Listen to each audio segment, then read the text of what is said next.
Assalamualaikum Solih-Solihah level 1 SD Tinggi Akademi Surakarta. Bertemu lagi dengan Ustazah Ica ya, Solih-Solihah ya. Nah, hari ini kita akan belajar tentang pendidikan agama Islam, melanjutkan materi kita sebelumnya, yaitu tentang bab wudhu. Pada hari ini kita akan belajar tentang rukun wudhu, sunnah wudhu, dan apa saja yang bisa membatalkan wudhu. Nah, kira-kira apa saja sih rukun, sunnah, dan hal-hal yang membatalkan wudhu? Yuk kita simak dan belajar bersama-sama. Nah, Solih-Solihah, pada video PAI sebelumnya kita sudah belajar tentang tata cara wudhu dan doa sesudah wudhu ya. Coba kita ingat-ingat dulu apa saja gerakan wudhu yang sudah kita pelajari pekan lalu. Nah, yang pertama adalah mencuci tangan, ya. Kemudian istinsyak atau memasukkan air ke dalam lubang hidung. Kemudian membasuh muka sebanyak 3 kali, dan apalagi kemudian ada membasuh tangan sebanyak 3 kali. Tangan sampai ke siku ya, bukan siku sampai ke tangan ya, Solih-Solih ya.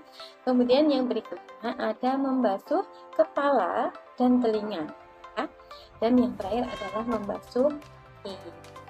Solih-Solihah, dari gerakan-gerakan wudhu tersebut ada yang termasuk rukun dan ada yang termasuk sunnah.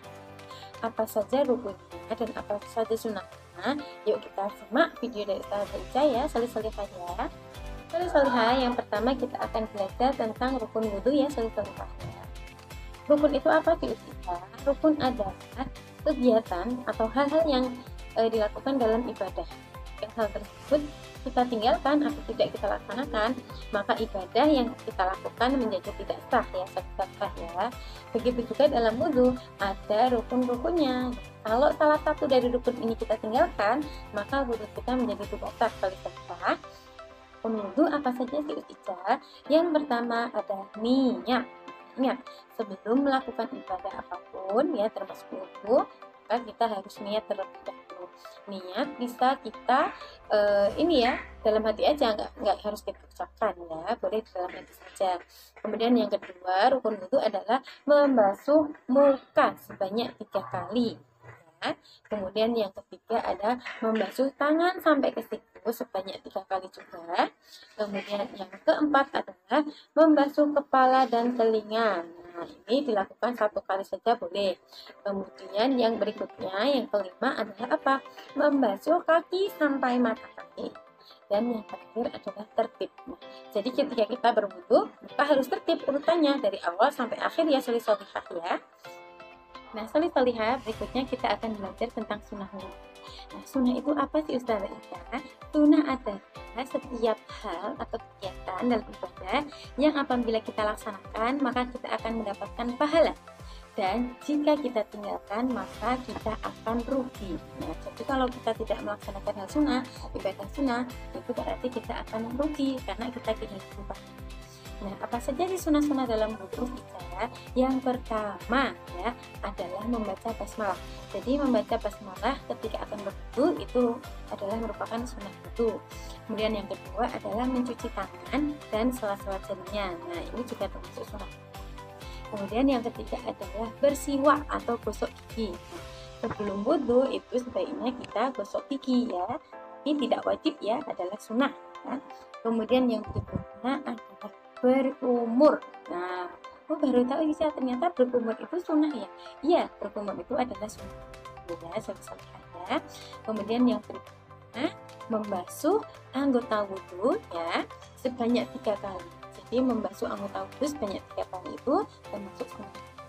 Jika 1 kali boleh Ustazah? Boleh, asalkan 1 kali itu sudah mencakup atau membasahi semua anggota wudhu yang harus kena air. Jadi misalkan tangan sampai situ, 1 kali aja Ustazah, enggak apa-apa, asalkan 1 kali itu benar-benar sudah basah dari tangan sampai situ ya, tidak ada yang keluar. Nah, kemudian yang berikutnya adalah memulai membasuh dari kanan.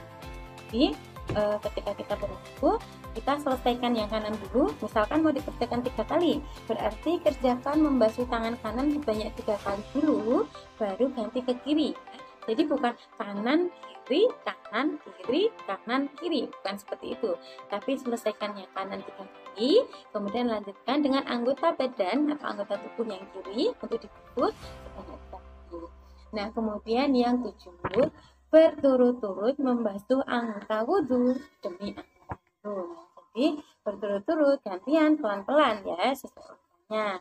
Kemudian yang berikutnya ada membasuh kedua daun telinga. Jadi daun telinga ini dibasuh ketika wudhu adalah juga merupakan sunnah wudhu. Dan yang 9, tidak boros dalam menggunakan air. Jadi kalau kita wudhu, airnya kerannya nggak usah besar-besar, secukupnya aja ya. Kecil kalau itu sudah cukup berarti begitu aja, tidak harus besar-besar. Nanti kalau besar airnya berarti juga boros. Nah, Allah tidak suka namanya yang boros. Bisa lihat ya. Kemudian yang berikutnya ada membaca doa setelah selesai wudhu. Nah, kemarin kita sudah hafalkan doanya ya, diingat-ingat dan dihafalkan bagi yang belum hafal. Setiap selesai wudhu, bacalah doa sesudah wudhu. Nah, kemudian yang berikutnya adalah sholat sunnah 2 rakaat setelah selesai wudhu ya, seperti ada. Jadi ada sholat sunnah setelah selesai wudhu. Jadi setiap kita selesai wudhu, kita sholat sunnah wudhu 2 rakaat. Jadi ya solih-solihah ya. Nah, solih-solihah, yang terakhir kita akan belajar tentang hal-hal yang membatalkan wudhu. Apa saja sih yang bisa membatalkan wudhu? Yang pertama adalah keluarnya sesuatu dari 2 jalan, kubul dan dubur. Nah, maksudnya apa Usica? Yaitu ketika kita buang air kecil atau buang air besar, maka wudhu kita menjadi batal dan kita harus mengulang wudhu kita. Yang kedua adalah angin yang keluar dari dubur. Jadi ketika ada angin yang keluar dari dubur atau buang angin, maka wudhu kita juga batal ya, solih-solihah ya. Kemudian yang ketiga adalah tidur berbaring hingga pulas. Jadi kalau kita sudah berwudhu, kemudian kita tidur berbaring sampai pulas atau nyenyak ya, berarti ketika bangun nanti kita harus mengulang wudhu yang sudah batal tadi gitu ya, solih-solihah ya. Kemudian yang keempat, hilangnya akal karena penyakit gila atau tidak sadarkan diri karena pingsan dan mabuk. Jadi orang gila, kemudian orang yang pingsan atau mabuk itu wudhunya batal, dan ketika nanti sudah sadar harus mengulang wudhunya. Kemudian yang kelima adalah menyentuh dubur atau kemaluan tanpa ada hijab atau penghalang. Jadi ketika kulit tangan kita ya menyentuh dubur atau kemaluan secara langsung tanpa ada penghalangnya, maka kita harus mengulang wudhu kita. Dan yang terakhir adalah makan daging unta. Ini sesuai dengan yang Rasulullah sabdakan ketika ditanya apakah orang yang makan daging unta harus berwudhu, dan Rasulullah menjawab ya. Nah, berarti ketika kita makan daging unta dan kita mau sholat, kita harus wudhu lagi gitu ya, solih-solihah ya.